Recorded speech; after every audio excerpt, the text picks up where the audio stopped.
the Survivor Palisades All-Stars Episode 1 After Show. We just had some technical difficulties, so we reset that video. Hopefully you can see us now. Sorry for all that confusion. We are going to be recapping everything Episode 1 of Survivor Palisades All-Stars, and in the process, we'll be breaking down some of the players' decisions, what we think is going to happen going forward, and I will give you some behind-the-scenes stuff of what it was like being there on that day. It was crazy, I'll just say that. First of all, I'm joined by someone who is in their 20s and conniving. It is Hunter Klein. Hunter, how are you doing today? Hi, I'm doing well. That was an amazing first episode. Really jump started the season. I can't wait to break it down. Awesome. Me too. Next up, number one Chase fan, we have Baylor. Baylor, how are you doing today? I am doing. I'm doing amazing. I've been waiting all week. This has been a thing I've been waiting for. I'm excited to talk about this, and it was just like it was amazing. I'm so excited to talk about it. We heard that you had a little bit of a hard week on social media. How are you doing? I'm doing better than ever. What I'm saying is you have to get hate at least once to be famous. So to be successful at least.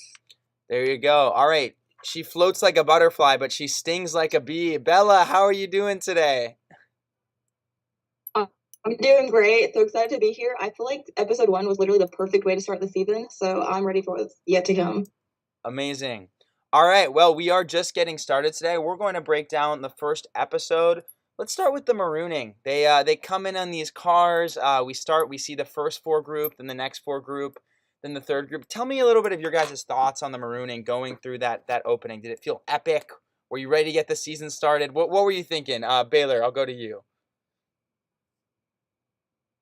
I can imagine it was very intense. When I was watching it, I mean, it looked. I would be scared to be in that car with them. They looked like they were ready to play. Were they allowed to speak? I'm guessing they weren't allowed to speak to each other at all. Yeah, so they were not allowed to speak to each other while they were. The most that they could do at that opening segment was have like very, very little small talk. That was not filmed on the day of filming, just so you guys know. So those car scenes were shot. 2 of them were shot before the season, and 1 of them was shot after. That was sort of just due to like player scheduling, who was available at certain times to sort of get everything to work. All right, can you guys hear me? Yeah. Okay, looks like the stream is doing a little bit better now. All right, we're back. Sorry for that small error. College Wi-Fi. My apologies. Yeah, so just to talk a little bit about that opening. So part of the filming of the opening was like, okay, I want them to all come in cars. I didn't want to break them up by tribes because I didn't think it was going to be easier to emphasize every person. Like I wanted to make sure every single person gets a close-up. And also 3 just like flows better. Like it's just better to introduce 2 at a time in that format. So I thought, okay, this is the best way to do it. How we got those cars is an interesting story. I just went around neighborhoods and I had a little like envelope and I put them on cars and I was like, your car is really cool. Can we use it for Survivor? So I actually met a few people through this who just gave us their cars. And a lot of them came and actually are still watching the show now. So I've made friends through this. I've really random process that we did. That teal Chevy, that woman is the nicest woman ever. Such a cool person. And yeah, like, I don't know. It was just a really pretty car, and I just put an envelope on, and she said, yeah, she's a big Survivor fan. So cool little way to connect with people.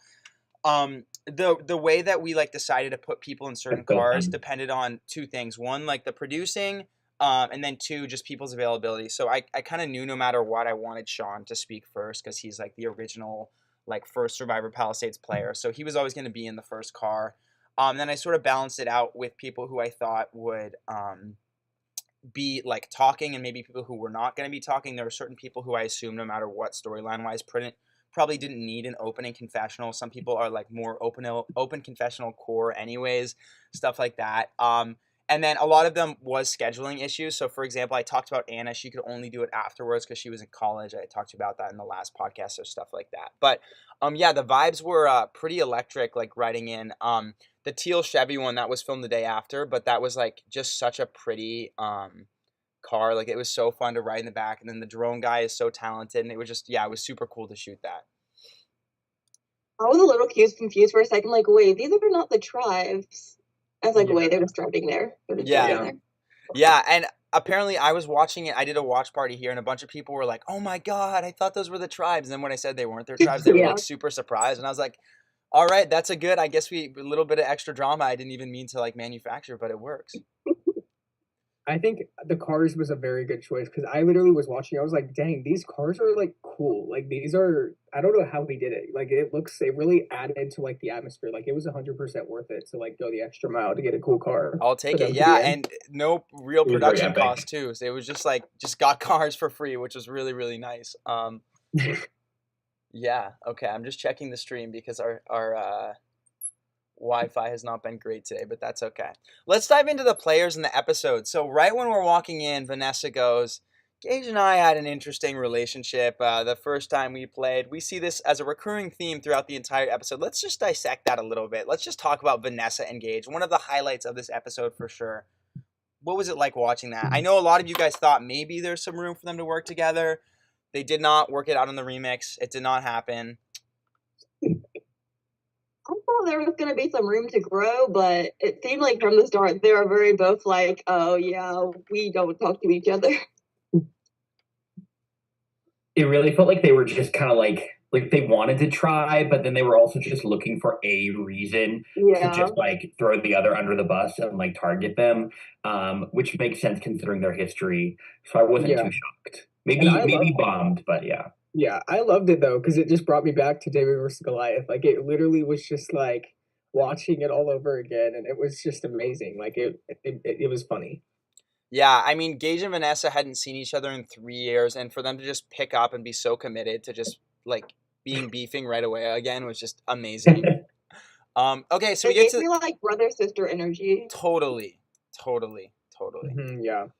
Okay, so we get to the challenge, and there is an idol clue hidden at the challenge. Let's talk a little bit about that. Okay, when I put Gage on my team, I literally said, this is going to be really good or really bad. And the minute he started reading the clue during the challenge, I was like, okay. I know. I think I know which way this is going to go. Yeah, that's what it was pretty funny. Like, if I was on that team and we were, like, fighting for immunity and he just finds the thing and starts reading it, oh, I'd be gunning for him. I'd be so done with him already. It was definitely a move. Yeah, I was shocked. Like, even Gage, who I know isn't the most strategic player that we've seen in Survivor Palisades, I don't know. It just feels like such a newbie blunder. Like you're literally like you're in the puzzle, like actively trying to not go to tribal council. The game just started. Like sure, grab it, but then to open it and read it, I don't know. It was crazy. Like, what are you gonna do with it right now, anyways? Like, you can read it later. Yeah. Right, and it did like, say okay, great. idol clue in big letters. It wasn't like, is this an advantage for the challenge? Like, yeah.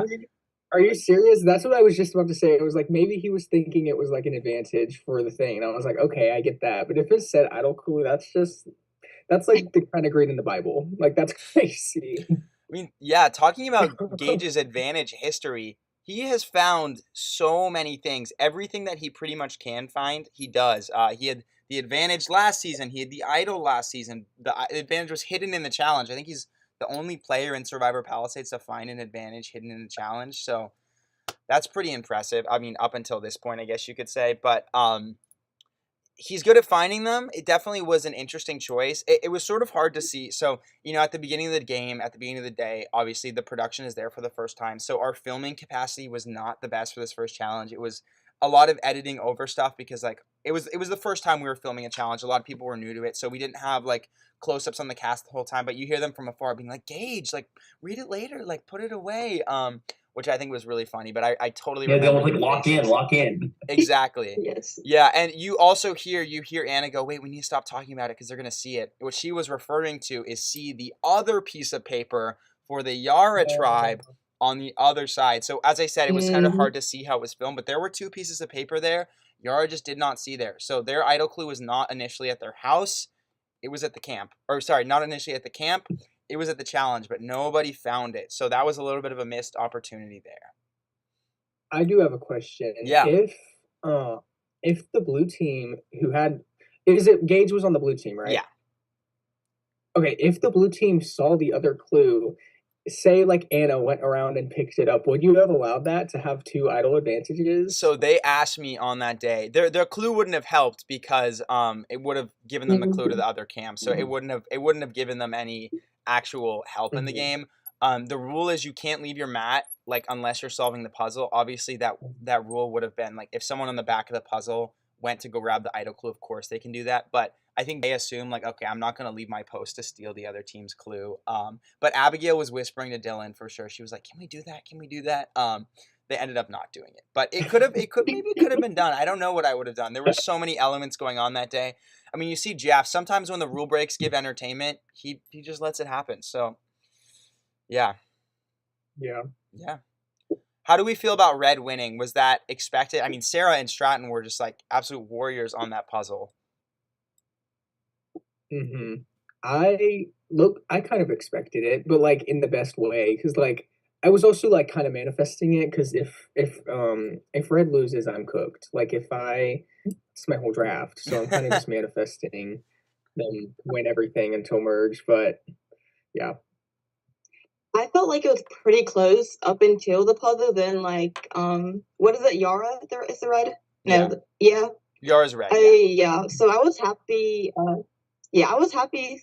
Sele, is that how you pronounce it? I keep forgetting. Sele. Yeah, Sele. Yeah, I was kind of disappointed they lost because most of my fantasy team was on there. But also I was like, this is going to be the most entertaining thing. So I was okay with it. Yeah, I agree. I wanted to see Blue Tribe go to Tribal just because I knew it was going to be chaotic. And it was. They delivered, so. Totally. All right, yeah, moving forward. So we get to the Yara camp. We see a few scenes right away. Sarah gets a confessional. Sean talks about how he likes his tribe. He also talked about Stratton. Let's dive into Stratton and Sean a little bit. Where do we think that's going to go? We see a little scene in the preview that could suggest something else, but what do we think that relationship is going to look like? I think I'm a little scared. I think it's gonna be definitely threatening to see those two together going home pretty soon. But I don't know. I think it's definitely something bad, especially because the other girls on the tribe are, I think, going to see that and gun for one of them. And I'm assuming Stratton. Yeah, I think that Sean probably wants to work with Stratton because they do have that pre-existing relationship. But I just feel like people are going to start going for Stratton, and Sean isn't going to like stick his neck out too far for him. He has so many other relationships and options, and so I think they want it to work out. But I think if push comes to shove, Sean will vote out Stratton if he has to. Exactly. Yeah, I feel like Stratton doesn't have a good chance right now, so I feel like there's enough other options for Sean where he wouldn't want to go with him as an option. But if there was an opportunity for them to work together, I think they would take it. Yeah. Also, Stratton just hiding in the bushes was so I couldn't watch it. It was so bad. Let's talk about that. Before we talk about that, I'm going to switch my Wi-Fi back one more time. Oh, shoot. Thank you. I was muted. Let's talk about that Stratton thing in just 1 second. Before we do, I am going to switch my Wi-Fi back one more time because it looks like the Wi-Fi is better now and my hotspot is not. So we're going to switch it really quick. It looks like the stream is back to good health. I'm sorry about that for a little bit, guys. We're still we're learning how it works here, but we're getting better. Yeah, so let's jump a little bit. So we see at the beginning Yara sort of has like a chill time. Let's talk about Stratton finding the clue. What did he do right there, if anything? Or what did he do wrong? Should he have shared that clue? Should he have gone to the bushes? What's the right move there? I feel like I don't think there was a right move. I feel like people just already have their sights set on Stratton, and they're so threatened by him that no matter what he did, they were going to be suspicious. Like, he was honest and shared the clue, but people were like, oh, what if he already found the idol? Or what if he's just like playing us? And I think even if he didn't share it, people would have been like, oh, I bet he has something. And so unfortunately for Stratton, I don't know if there was much that he could have done. Yeah, I think Stratton's only good like his best chance was to find an idol early and make some sort of idol play to get himself to merge. But now that Chloe has it, I'm not entirely sure if he's probably in the worst spot on Yara right now. Yeah, I mean, Strine was honest about the idol, but he kind of had to be because everyone could clearly see, like, he had something. Like, it wasn't like he was like, guys, I found this. It was like, he kind of, like, got bombarded, and he had to admit it. I don't understand, like, that he was in the bushes for, like, 5 minutes. Maybe that was an exaggeration, but I don't know how much information, but I feel like it could have been quicker to read it. Like, get information and crawl back out. Right, and I feel like it is pretty rare to find. I mean, look at the history of Survivor Palisades. The time where Chloe finds the idol in this episode is one of the only times in Survivor Palisades where someone has found it without being like known, without other people noticing. The only other exception to that is Stratton. Stratton's the only other person in season 4 to be able to successfully find an idol and have nobody know. He found this clue without anyone seeing. He could have read it later. He could have gone to a different side of camp. Camp's pretty big. They were all just staying in one section of it. There's like 2 other yards to go to. So what did you guys think about like just his decision to be open about it? Should he have kept it to himself? Should he have told people? Should he have waited to read the clue? I think his best bet would have just been to wait until later. Yeah. Yeah, I think a lot of them. I think a big deal breaker is a lot of people like get something and they have the need to just like do it right now. But I think the people who are going to thrive in this season are the people who are able to kind of wait and let it kind of sit for a second and then do it when it's like the right time, like Chloe did. Yeah, she put it in like the bag, in like the back of the, I don't know where it was, like the back in like a little house. That was smart. So she just doesn't get seen. It's better to just not be seen and to do it when you have privacy. Yeah, let's talk a little bit more about Chloe and their idol. What do we think about all this? Queen, icon, legend. Yeah, I know. Yeah, I'm ready to see what she does with it, honestly, because I think Chloe in general, I think she's in the best spot, like in the entire game. She has the girls. I think she's good. She's in the best spot with the boys. She has an idol. I'm excited to see. I don't even know if she'll have to use it in pre-merge. She might be able to hold on to it, which is most likely, I think. And that's going to really help her. And she's number 1 in my draft, so. Yeah, no, Baylor, I am still mad at you for stealing Chloe from me. But despite the fact that she's not on my team, I am still rooting for her very heavily. I think that I agree she's in a great spot. I don't think she's going to be in danger anytime soon. And so I think she'll have that idol for as long as she needs to in the game. And no one knows about it, like you were saying, Emmett, which is rare in Palisades. And so that's incredibly powerful. I think she probably needed it like the least out of her tribe. Mm-hmm. So she'll probably have it for a good bit. And I hope she doesn't tell anyone because I feel like there's no reason to. Like, no one's really on to her about it. Yeah, I'm actually afraid of Sarah right now because even though Sarah's not on my draft, I'm rooting for her as well. But I think she is going to be Chloe's biggest competitor in this season because they're together. But I think Chloe will be seen, especially if she plays her idol, she's going to seem like the bigger threat. And I think that's Sarah's biggest strong suit is kind of just going by and realizing at the very end that she's played the best game. So I'm a little nervous about that, but I think that's really only Chloe's weakness right now. All right, let's jump over to a few other portions we had. We'll talk about the Girls Alliance in a second. Let's talk about Chase's position on this tribe. We hear him say, what if the idol is just really in our hearts, or what if I am the idol? Let's talk about Chase's segment. What did you guys think about that? Were you enjoying that? Chase is my idol, so yeah. I need him to win. Are we surprised a little bit by his level of gameplay, or you think it's sort of what you guys expected?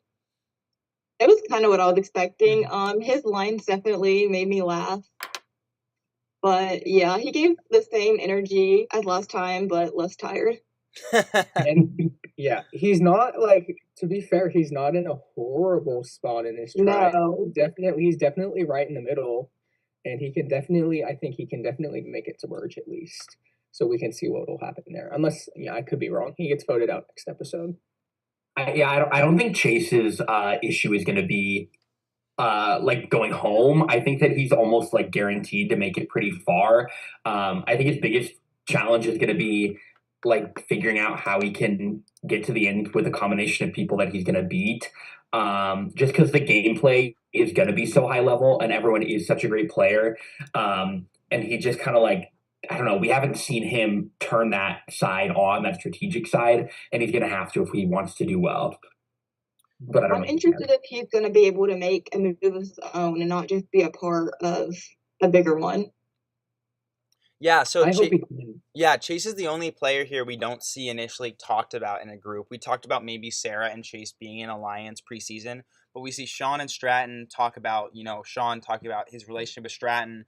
We see Chloe talking about a girls thing. We don't see that at all from Chase. So Chase really could be this wild card next episode. Do we have any idea of which side he might lean? I'm still leaning towards with Sarah, just because, I don't know. That's just what I've been thinking. I think the girls seem more intimidating, and so maybe Chase will just go with them because he doesn't want to be. Because I do think he is, despite contrary belief, I do think he's playing the game. I do think he knows what's up. I think he's a little underrated, but I think he'll know what's best for him in the situation. I think what's best for him is to go with the girls. I agree. Like he doesn't seem like someone who, especially early, is going to make waves. And I think the combined like influence of Chloe and Sarah, if they go and try to pull him to their side, I think they're bound to be successful. Especially because I think Sean is not going to be like certainly sticking with Stratton either. And so I just think he's probably going to go with the majority and stick with Sarah and Chloe and probably Catalina. I have a question. Yeah. Do we think Sean is going to be able to integrate himself with the girls at all? I feel like of the guys, they would be most willing to work with Sean. So if there's a situation where they do lose, I could see that him siding with them if it comes down to him or like someone else. Yeah. Yeah, some people at the premiere were saying that Sean was giving very similar gameplay vibes to Chloe and Sarah. I heard that. Just in a male form, basically. He sort of has that like sort of quieter social tone to him. Are you guys seeing that? Are you seeing the possibility of maybe them working together? Yeah. Yeah. 100%. Especially after merge. I can see the three of them going really far and being a powerhouse. All right. And him and Chloe have experience playing the game together, right? They do. They do have experience. They were allies for the first 5 rounds of season 3 before Chloe ultimately turned on Sean. Interesting. Yeah. So I definitely think that relationship is going to be important as well. And so I think that, like, I'm not worried about Sean at all. I think that he's also in a really good spot on that tribe and probably is going to end up having a lot of decision-making power. And so I think that he'll be able to integrate himself kind of with any group, honestly, pretty well. All right. Well, let's move on to the one person on this tribe we have not talked about yet, and that's Catalina. So we hear Catalina's opening confessional talking about being an alternate for Sage, the winner of season 2, how she feels like it's kind of fate for her to come back. And then we hear her talk a little bit alongside Chloe and Sarah about this girls' alliance. Both of them say they get good vibes from her. Nothing is solidified yet. And then we also see her a little bit suspicious of Stratton. What are we thinking Catalina fits into this puzzle piece? I know, obviously, on the Red Tribe, their relationships aren't fully fleshed out yet because they haven't been to tribal council, but what are we seeing so far?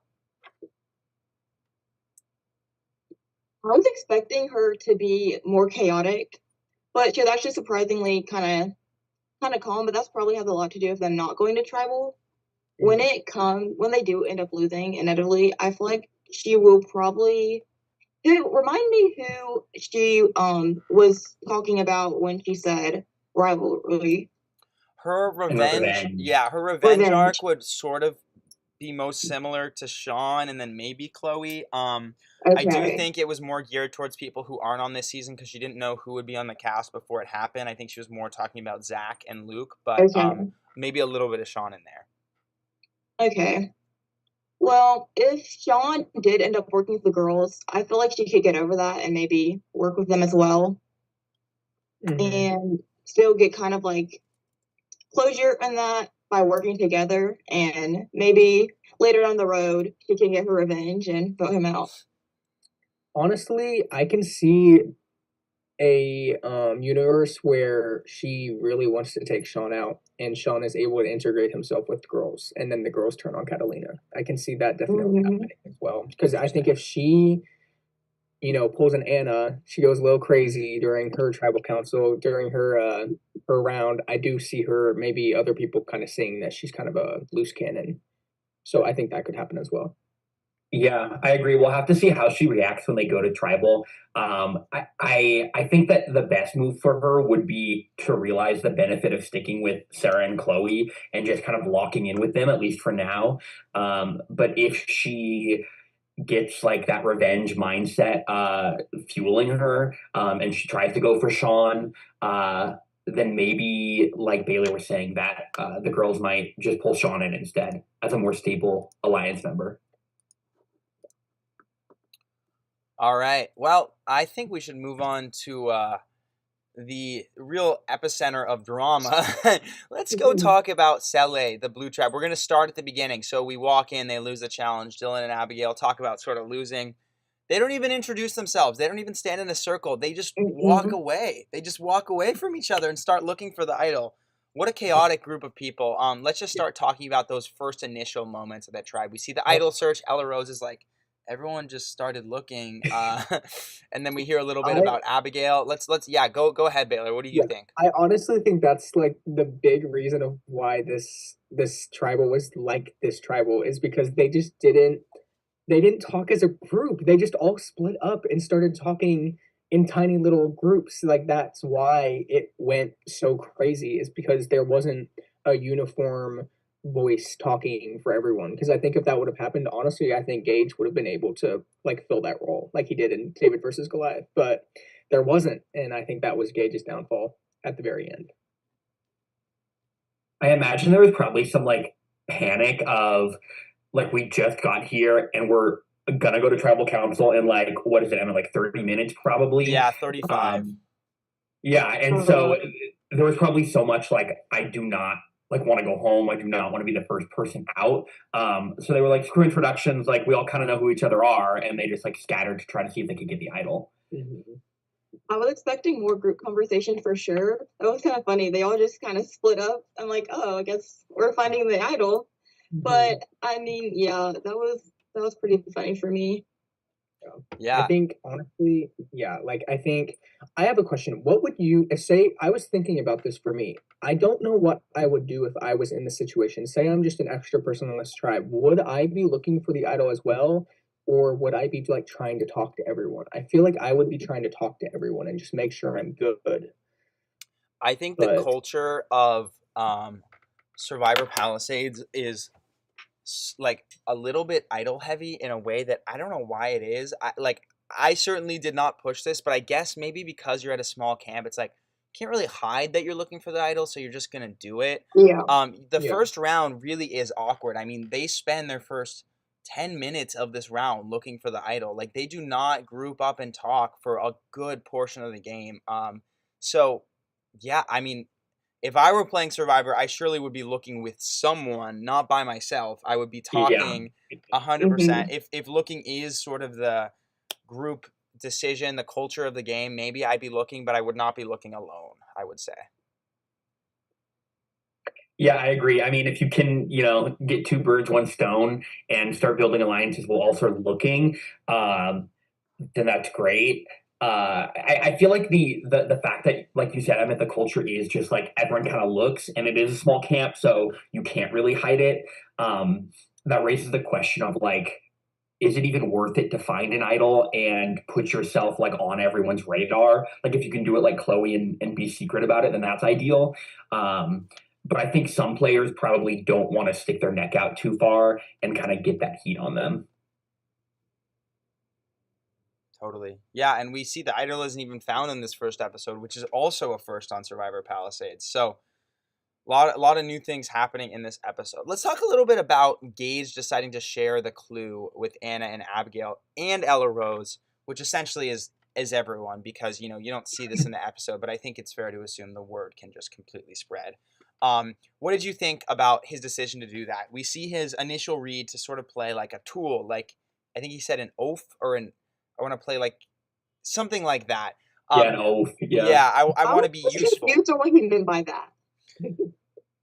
I think his intentions were to sort of like ride the bandwagon or be a coattail of someone else who is Okay. strategizing and playing harder, and he was really trying to play laid back. What's really interesting for me as someone who was there that day is the second it becomes personal or the second it becomes his name is out there, he can't control that urge that was initially there right away, and his gameplay sort of flips, which I think is a super compelling, interesting thing.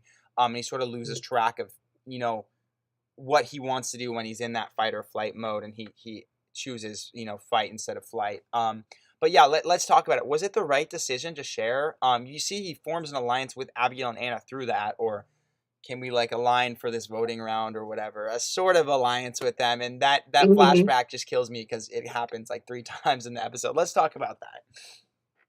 I was kind of confused on who he wanted to align himself with, since he was like kind of showing everyone the idol. I don't know if that was his way of kind of just sitting back and letting other people like try to take lead, but that was a little confusing for me. But I think if he was going for like what he said, an oath, playing more laid back, it could have been a good decision. But like he ultimately didn't even find the idol, so it didn't really matter. Yeah, I think showing it was the right decision because, like, if he didn't show it, that's really awkward, and that's really kind of like because everyone saw him find it. Everyone saw him find it. Everyone knew he had it. So I do think it was the right move to show it because at that point, you kind of have to, I think. But I mean, I do think it was a smarter move to say like, "Do you want to be in alliance if I show you this?" I think that was smart to like use it. But yeah. Yeah, I agree. I think if you have a public advantage or a public clue, the best thing you can do is try to use it as a like trust or alliance building tool. Like I would say, like I would be like, "Oh, I'm going to show you this because I like you. I'm going to show you it because like we're good." And I think that would be the best move to Yeah. Although it's kind of minimized when you show it to a bunch of people. Exactly. Yeah, that's the thing, which he did. All right. Maybe you should have showed it to Vanessa. That's true. That could have bartered some of that initial chaos away. Let's talk about Anna and Abigail for a little bit. Let's talk about their sort of initial group up. I don't think it's something that anyone sort of clocked preseason, including me. I was not expecting them to be a pair, and I remember they said to me, one of them said to me that first round in confessional. I think actually Abigail might have said it on footage. I was not expecting for us to be a pair, but I feel like we're sort of like a pair. What do you guys think of this duo? Are we rooting for them? Oh yeah. Yeah. Absolutely. They're both on my draft team, which helps. But I also like them both. I think that they make a very interesting duo with like Anna, which we saw a lot in this episode. Like Anna, when she was like, realized it might be her going home and her name was out there, she like went into action and was like running around and like being pretty like aggressive with people to try and like sway the vote. And then there were a few times like with Gage where like Anna and Abigail were talking to him, and then she like stormed off to go talk to someone else. And then Abigail kind of stayed and like kept talking to him, like calmed him down a little bit. And so I think that they balance each other out really well. I wasn't expecting them to work together at all, but they were like surprisingly worked really well together. I do think they're going to be an issue for my team because I don't have either one of them, and most of my people are on their tribe, so I definitely think they're going to be successful, but it's just going to be to my detriment. That's the thing is I think their duality makes Sele super interesting, especially after this vote off, is because Ella Rose and Vanessa are together. You have Anna and Abigail are together. That's 2 duos that just voted with each other. And then you have Dylan. And so I'm wondering if, they lose the next immunity, is there a possibility where they kind of see that they're opposing sides at this point and Dylan's now in the middle? Because I think that would be super interesting to see what would happen there. And so I think that would be cool. Or, they could totally make a power alliance and vote out Dylan as well. Yeah. So I definitely think that's what's bound to happen. Just because like it's not like the 2 duos of girls were like, oh, we want to work together, we want to be together for sure. Like they were all kind of deciding where they wanted to go. And so I don't think that that like quad of the four girls is like super strong. And so I think that they're both going to want to try to pull Dylan in. And honestly, I think Ella Rose is very capable of seeing that and doing that, because Ella Rose, I think, is the best player on that tribe right now. All right, let's keep talking about this. So before there was that four that formed, there was another four on Cele, and it was Ella Rose, Vanessa, Dylan, and Gage. Boy, oh boy, that did not last very long. So the 3 David vs. Goliath players pull in Dylan, and the 4 of them form this not alliance but voting block, you could say, to take out Anna. Their decision-making process was pretty interesting. We see one of my favorite parts of this episode is that when Dylan sort of like weaponizes that information, he sort of just puts all the blame on Vanessa. And you can see, if you go back and watch that episode, Ella Rose was the person who said, let's vote out Gage first. And I think that speaks to her ability to get what she wants without, pushing it too much, because Vanessa does the pushing for her. So you see Ella Rose basically go, Vanessa's like, we need to decide who we're going to vote. Ella Rose basically goes, I think Gage might have the idol. I don't know if it'd be ambitious to vote for him, but might be interesting. And then Vanessa sort of takes that and runs with it. It's really good gameplay right there.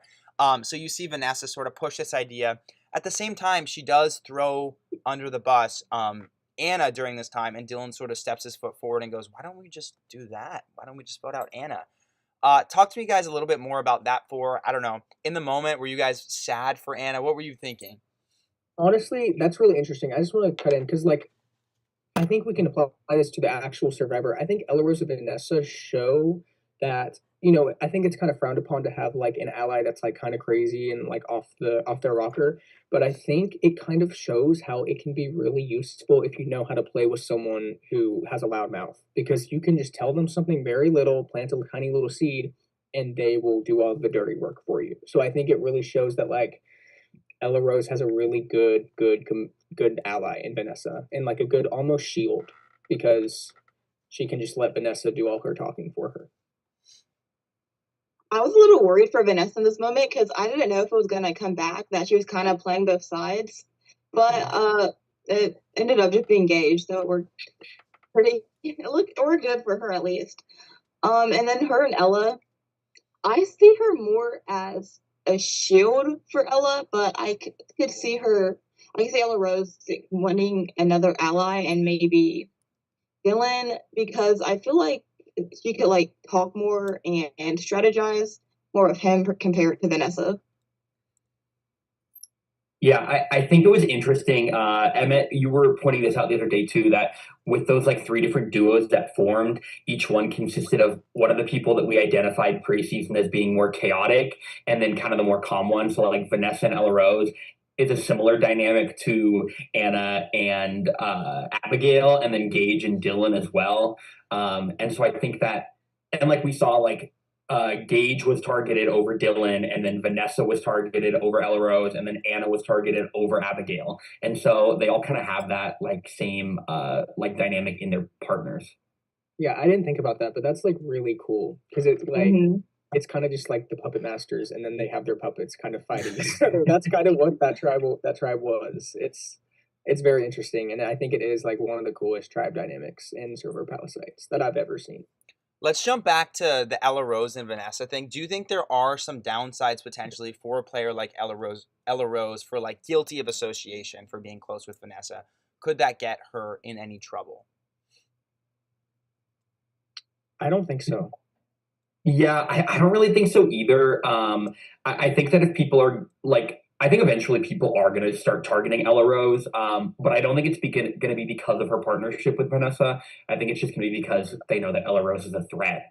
And so I think for now, like Vanessa is a great vessel for Ella Rose to kind of like get things done, like we were saying, and like we saw this episode. I think by the time Vanessa would cause her problem, she would have other options besides just her. So she wouldn't like have to rely on her too strongly.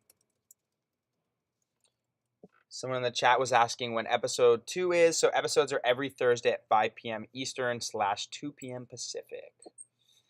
All right, yeah, so talking a little bit more about that tribe. So we see the initial 4 form. The 3 form, they go grab Gage. Gage is like, oh, I don't want to vote out Anna. We cut back to the handshake. That handshake is so funny. What was Gage's play in this episode? You know, we talk about these chaos agents. I think the difference that you could make between a player like Anna when she's in danger and a player like Gage is, like, what's the right word here? Like security, like sureness of your own ambitions. You see Anna when she's talking to Gage, she knows what she wants. She wants the information. Gage is sort of waffling a little bit. What was Gage's play in this moment? Because he really was safe. He was completely safe until he sort of blew up his own spot by saying that Anna was getting voted out or was a target. I didn't understand why he was going to almost form some type of alliance with them if she was supposed to be getting voted out. I feel like that only like built untrust with him and the rest of the tribe. So yeah, I think that probably was his downfall. He started freaking out. I don't think he really needed to be at that point in time. So he really did to himself, in my opinion. I think Gage, he's a very intimidating player. Like, if I was on the same tribe as him, I would be kind of afraid of him. I think that's kind of what it was like in David versus Goliath. Everyone was just kind of too afraid to go against him until Merge. But I think it took someone like Anna to match his freak and actually call him out and yell at him for calling his bullcrap. And he folded. Like, it really just like that. He didn't know what to do. So easily. It folded so easily. So easily. And it's hilarious. Like, it was just a fall from grace because I think he had a lot of potential. But then someone like Anna kind of took him down. Yeah, let's talk about Abigail and Anna's ability to pivot in that moment, because I think that's probably the most impressive thing from episode 1. They both sort of corner him in a way. They talk to the girls. They're sort of a little bit unsure even at that point if the girls' thing is 100% certain, and they go and talk to Gage. And at that point, they are voting for Gage in their mind, it seems like, or that's the only name that they've heard at this point. How impressive is it for them to be able to go up to Gage and be like, what are you doing? What are you doing? I thought we were aligned. What are you talking about? Are you serious? Be able to get that information out of him so easily. I think that's quite impressive. I don't know. What do you guys think about it? I agree. Yeah. Like the original vote was Anna between the other two duos, like going for her. And so I think that Anna and Abigail did a great job of kind of like stealing that swing vote position away from Vanessa and Ella Rose, just through like sheer force of will, like Anna running around crazy, like making sure everyone's on her side, and then Abigail smoothing things over. So they got themselves in a great position by the time they got to tribal council. Gage just showed it so quickly, and like I don't know why he wouldn't just say he was working with them. He's like, well, maybe I'm working with you. Like, just say yes. He just had a lot of very first boot behavior, and that's what like. It was awesome. Yes. I think he was definitely struggling because, like he said, he was trying to play differently this time and not be as confrontational. And so I think that he probably which feels like it's against his like personality. And so I think he was struggling with figuring out how to do that. And they just took advantage of it. Totally. I don't think it helped when he was just saying that, like, we already have the votes to vote you out. Like, I think that line is crazy to say. Like, I don't. That's insane, and I'm proud of Anna for like stepping up and like not taking that, because like I think if a lot of people heard that, they would kind of accept it. But Anna did not accept it. She was like, "No, that's not going to happen. Like, you cannot be doing this. We'll flip the vote on you." I think it was cool. Yeah, the line that always gets people laughing when I show this is, "So you're saying it's me or her?" No, right now it's just you. I think that is so funny. Like, why would you tell her that? Yeah, absolutely hilarious. I can't comprehend it. Absolutely hilarious. Okay, let's talk about Vanessa. Did Vanessa make some mistakes this episode as well? What was Vanessa's game like? Let's talk about it, Baylor. What do you think? Vanessa, she's a messy player. She kind of just talks to everyone, and I love her. It's like Vanessa and Anna are the two. Anna's kind of more aggressive. Vanessa's just kind of messy. She likes to talk to everyone. She likes to just throw names out. And honestly, I love that. Vanessa is perfect for Survivor because her spot right now, it honestly isn't horrid. Like, I do think I'm a little nervous for her if she loses. If the situation happens where it's Abigail and Anna versus Vanessa and Ella Rose, I do think Dylan would side with Abigail and Anna. But I don't know. I think her ability to cause chaos and just be messy is so fun to watch. And so I'm not complaining. I agree, and I love in Vanessa's confessionals when she gets there really close to the camera and talks really fast and is saying all the things she thinks. Like it's really fun to watch. Just kind of her like just think out loud very quickly about all these different possibilities. That's what I was saying on my reaction. I was just like, Vanessa is me. If I was on Survivor, like I would be talking to that camera like it's my best friend, and I'm telling them all the tea. Like that's what Vanessa is, and I love Vanessa for that. You know, I don't know, she's so wishy-washy, but I mean, I can understand. I can understand, wait, what if we actually should do this? You never know. Like, she weighs all her options. I just think she should do that more internally and maybe not with Well the said. other people.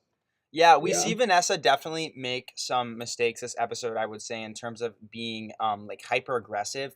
What I find so fascinating about her is she has really good strategic reads. She was able to pick up, you see in the confessional, she sort of shifts and goes, I have a bad feeling about this.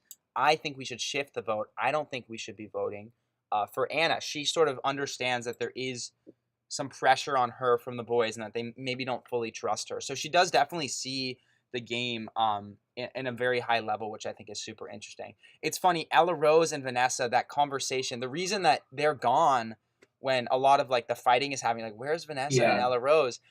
They were just sitting down, a lot of them, and just talking like, what should we do? Which side should we go on? Every group here thought they were in the middle, and I think that is hilarious. Like there was a possibility that this was a 2-2-2 vote. It could have happened. Anna could have gotten 2 votes from Vanessa and Ella Rose. It was definitely possible. I will say what I do think is interesting and what could have been cool, is if they split the vote with Gage and Dylan. Because I was thinking that could have been a possibility because they could have thought that Gage or Dylan had the idol. It didn't happen, but I do think that could have been very cool. If they split the vote. I think that would have I honestly think Ella Rose, I wouldn't be surprised if she like said something about that. What do we think about what was I gonna say? Anna and Abigail's decision. We're getting to the end of this episode here. We see the vote reveal 2-2. All right, it's Anna and Abigail's vote is coming up, and we see that they inevitably vote with the girls. Was this the right decision for them? Should they have kept Gage? Should they have taken out Gage in sort of a non-biased way? What is the best thing for them moving forward? I think it's entirely dependent on which of those duo of girls is able to pull Dylan to their side. Just because I feel like that's where this tribe is heading towards. And so I think that if they're able to feel confident with their relationship with Dylan, then it's the right choice because they can pull him in as their third.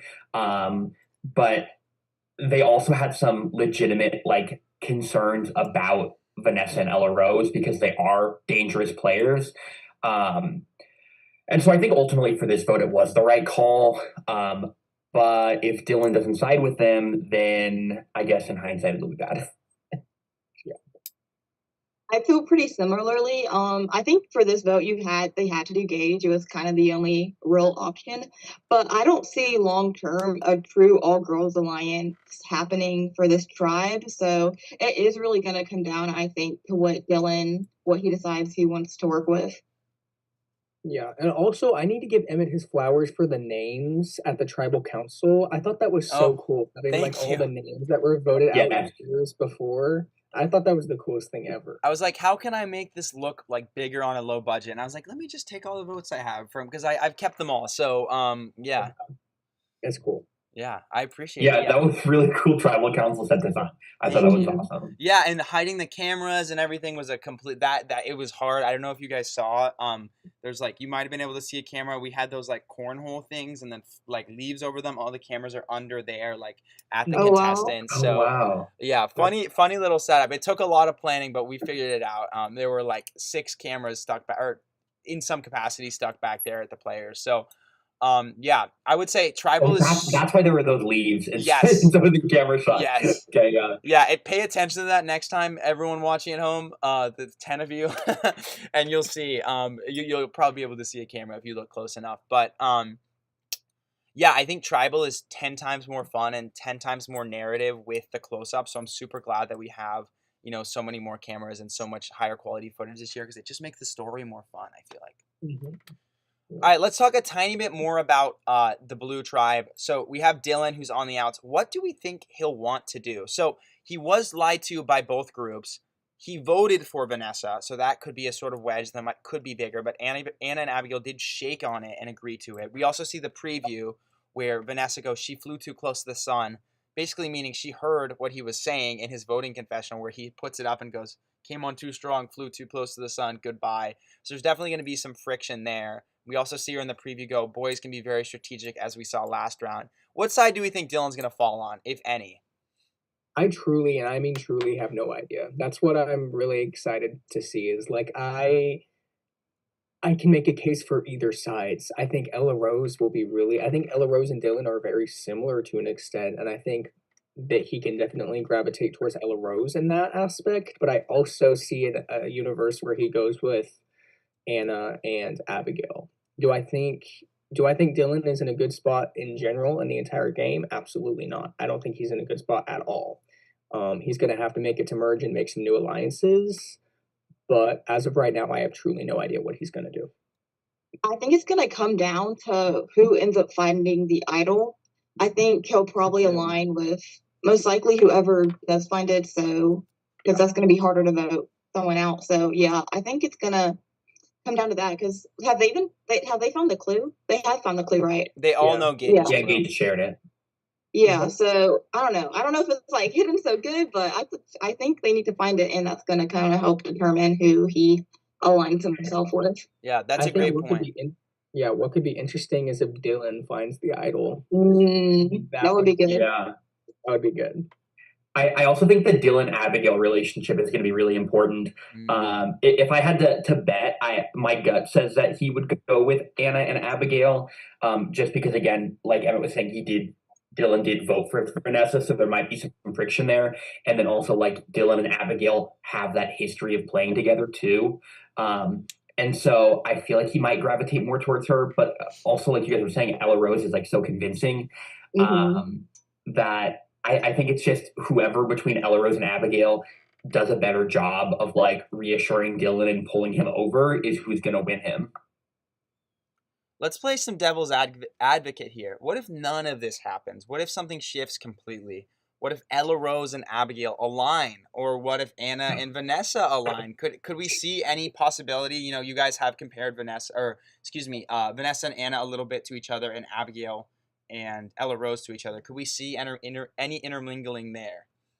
I honestly need it to happen. I need to see Anna and Vanessa together as a team. I think that would be the funniest duo ever. I think they would they would havoc. Like, it'd be amazing to watch, and especially in merge. So I do think if that does happen, I do think it's not the best situation for Dylan, because I think he will now become the very easy vote. But that's what he gets for aligning with Gage, I guess. I don't think that either of the girl duos are going to break up. I think that if they're going to work with each other, it's going to be in that like all girls alliance. And so I think that like those two duos are pretty locked. The only way I see the duos switching or breaking up is if Vanessa just becomes way too much for Ella Rose. I could see her switching up, and maybe everyone goes and votes out Vanessa, or Stratton, Ella Rose, all of them work together, and it's just Vanessa. But I don't know how going forward they would work, but I could see that happening just for the next vote out. Yeah. All right, let's talk. That's a really good point. That's a really good point. I think that if Dylan, Abigail, and Anna are kind of like have decided that they're going to vote out Vanessa, I could see them wanting to pull Ella Rose in just to keep her on their side for the merge. And so that's a great point, Bella. I think that that's very likely. Let's talk a little bit more about Dylan, then we'll wrap things up and give a player of the week. Speaking of Dylan, so we see him play a sort of interesting start game. He's pretty quiet. He's pretty tame, doing a lot of listening and hearing what people say. He does align with Gage, but we also hear him say, my hope is that if it's a crazy blindside, they go for Gage before they go for me. Do we see any potential for Dylan to sort of rise up here and, you know, get in a good spot in the game? Do you think he has the potential as a player to be able to recover from this fully? Here's what I say. I think if he was on Yara, if he was placed on Yara, I think he would be in a very good spot. I think he'd be able to put himself in a good spot. But I do think it's kind of just like he's in a bad situation. I think it's very possible for him to be able to pull himself out of the hole that he's kind of in right now. But I definitely think it's going to be a hard road, especially after Merge. He's going to have to make new alliances because I mean, he could totally stay with Yara, but I think he will definitely have to kind of find someone new to stick with. I have a lot of confidence in his ability to recover, at least for the short term. And he said in his intro that being a winner is like a handicap.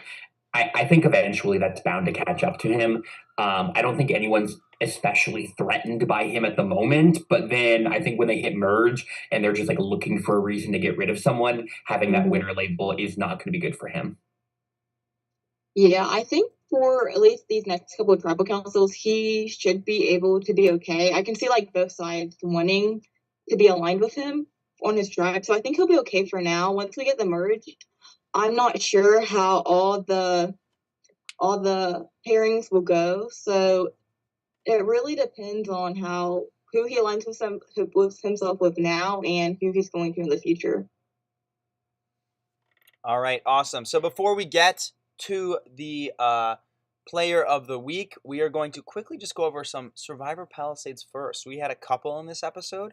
The first one I'm going to go with is Gage is the first person to never survive a tribal council twice. So Gage has that historic title on his name. He has received 9 votes in 2 tribal councils, which is impressive statistics right there. So that's that. We also have another record breaking in this episode, and that is the person with the most confessionals in a single episode season. So in a single episode of a season. So the person who held that record is actually also on this cast. It's probably not someone you would expect. The previous record for most confessionals in an episode was held by someone. They had 7 confessionals in an episode. Anyone want to guess who that is on this cast? Stratton? Catalina. Catalina in season 3, episode 1, had the record for most confessionals in a single episode with 7. Abigail tied that record this episode with 7 confessionals, and 2 people beat it. 2 people got 8 confessionals this episode. Any guesses on who these might be? Vanessa. And Anna. The second person is actually Dylan. So Dylan and Vanessa are the 2 with the most confessionals in a single episode in Survivor Palisades. I'm not. Wait, how many? 8. I didn't realize he had that many. Yeah, Dylan got 8 confessionals this episode. So I'm gonna check my sheets, and maybe someone breaks it later in the season. But I think that might be the permanent record. It might be broken a little bit later. But those are 2 stats we have. All right, before we wrap up here. Everyone here is going to be giving us their player of the episode. They can change their minds if they want to, or they can say the same person if they want to. They're more than allowed to, but I'd love to hear some reasoning on who you guys think is the single best player of the episode. Baylor, I'm going to start with you. Okay. I'm kind of split. I think there's one on each tribe. I think I'm going to have to go with Chloe, though. I think she's definitely in the best spot in the game. She has an idol in her hands.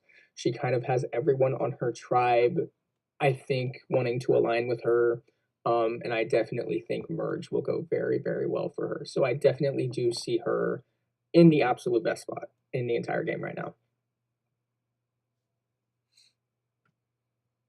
I can go then. I think that Chloe's a good pick in terms of overall position. I think for this episode, though, I was definitely most impressed by Anna.